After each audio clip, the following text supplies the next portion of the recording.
Andhra Pradesh deputy సీఎంగా Janasena party అధినేత పవన్ కళ్యాణ్ బాధ్యతలు స్వీకరించారు.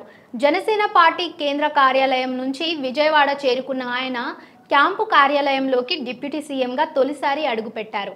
విజయవాడ సూర్యరావుపేటలో నీటిపారుదల శాఖ గెస్ట్ హౌస్లో ఉన్న క్యాంప్ కార్యాలయంలో ముందుగా పూజలు నిర్వహించారు. అనంతరం బాధ్యతలు చేపట్టారు. తన శాఖలకు సంబంధించిన ఫైల్స్ పై సంతకాలు చేశారు. అనంతరం వివిధ శాఖల అధికారులతో సమీక్షలు చేస్తున్నారు. పవన్ కళ్యాణ్ డిప్యూటీ సీఎంగా బాధ్యతలు స్వీకరించిన తర్వాత ఫైల్స్ పై సంతకాలు చేశారు. అయితే పవన్ ఇక్కడ కూడా సింప్లిసిటీగా కనిపించారు.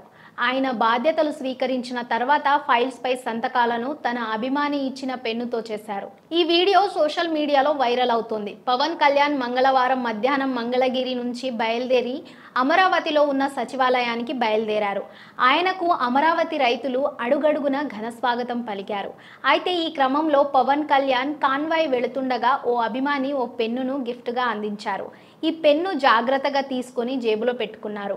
అయితే పవన్ అభిమాని ఇచ్చిన పెన్ను గురించి మర్చిపోలేదు. గుర్తు పెట్టుకొని మరి ఇవాళ తీసుకొచ్చి ఫైల్స్ పై సంతకాలు చేయడంతో జన సైనికులు ఖుషీలో ఉన్నారు. పవన్ కళ్యాణ్కు అభిమానులు అంటే ఎంత ఇష్టమో తెలుస్తోందంటూ కొందరు కామెంట్స్ చేస్తున్నారు.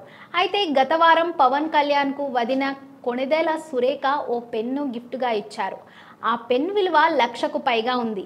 అయినా సరే ఆ పెన్తో కాకుండా అభిమాని ఇచ్చిన పెన్తో సంతకం చేయడం విశేషం.